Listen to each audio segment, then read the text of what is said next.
Joaquin Torres at the beginning of the film? Where do you find Joaquin Torres at the beginning of the film? You find him a couple years from when we last saw him on Falcon and Winter Soldier, and you see him as eager as before, a little bit more well established within his dynamic with Sam. His feet not on the ground. He's still very eager to impress and to kind of show his skills, and so you see someone that is trying to find every opportunity to prove himself. How would you describe the relationship between Sam and Joaquin? How I would describe the relationship between Sam and Joaquin? I'd say chaotic and fun and loving. It's a big brother little brother relationship where you get to see people that further have established a relationship and know each other's buttons. There's moments that even on set, whether we're in the scene or outside of a scene, I was just so happy to be there and excited and knowing like how to press Anthony's buttons, but then also seeing him just completely roll his eyes. But like it's a really fun dynamic that I think we're both weirdly very similar and very different at the same time, and the similarities and differences have like honestly helped us like form a really awesome bond. And he's now giving me real estate advice, and so it's I look up to him and I think he's fully a Renaissance man, from being a phenomenal actor and craftsman to everything he does outside. You kind of touched on this already, but what was it like working with Anthony Mackie on his first film as Captain America? What it was like working with Anthony Mackie.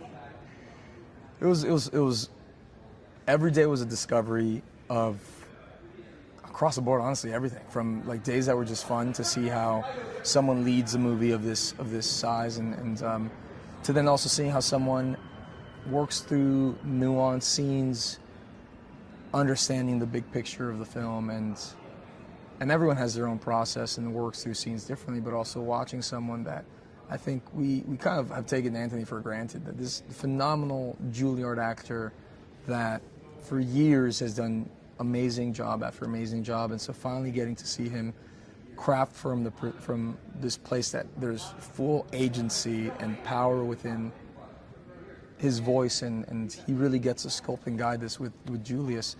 I think that was aspirational, and so maybe one day I'll be there in the same way. And so it's just trying to take all these nuggets from him. Tell us about Falcon's new suit and how you felt the first time you put it on.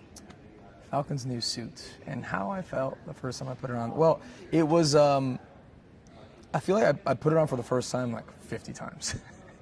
There was always something new or a different modification, but by the time it all came together, it was like 10 minutes before filming a scene. And so it was like final approvals. They had just painted it fully finally, and I showed it to Julius and the producers, and they're like, all right, cool, go out there. And so it was a slow build-up, but I think because they had given me the wings in the show years ago, I was just kind of like, come on, guys, let's go. Let's give me this suit. But it was a big pinch me moment. I have so many selfies of in lunch that day where I kept the suit on, and I was like, but it was a dream come true, and I think, dream come true. What impressed you most about the production design with the film? The art design was phenomenal, like top down. But there was this one place, and it might be in the trailer actually, but the attention to absolute detail in places that you're never even going to see in the movie, that like the tile outside in the second room that's not even shown, from the documents that are in some of these places. There's like every square millimeter was thought of, and I just remember thinking, I'm like, this is like, they should never take this down and move this into the MoMA, because it's some of the most attention to detail of a place that exists in the studio. I was blown away. Tell us about wire work that you did for the flight scenes, and how was that involved? What was involved with that? Wire work. Wire work. So it was a process of, first of all, acclimation, because I don't think it's normal to fall at a speed that's not free fall. So like it might have been easier like to adjust to free fall, whereas wire work there is a specific speed that is set and different levels of that. So we basically would get hooked up, and there's different heights that they'd drop us from, and they'd acclimate us to it by first dropping us like at a slow pace. So you feel it and then you land. Then speeding up and speeding up and speeding it up.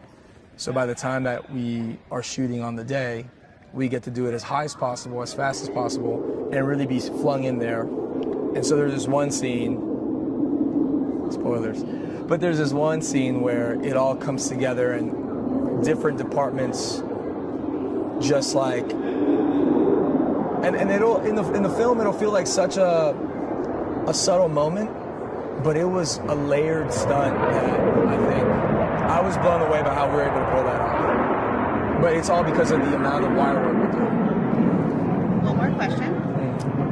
What can fans look forward to when they see this film? Joaquin Torres. No, I'm kidding.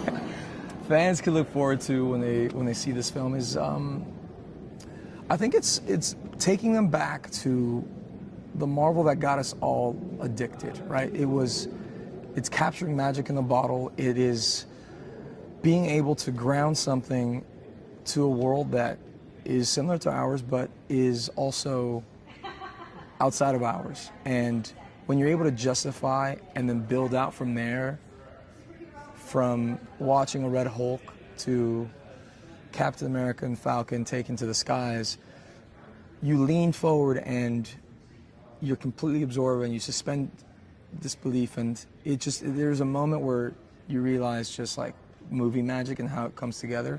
And I hope we captured it, and I hope that when people go to the theaters and they watch this, they walk away with that same feeling, because it really, through Julius's leadership, we were able to, I think, accomplish a really amazing thriller that is action-packed and filled with emotion and heart. And so, yeah, enjoy.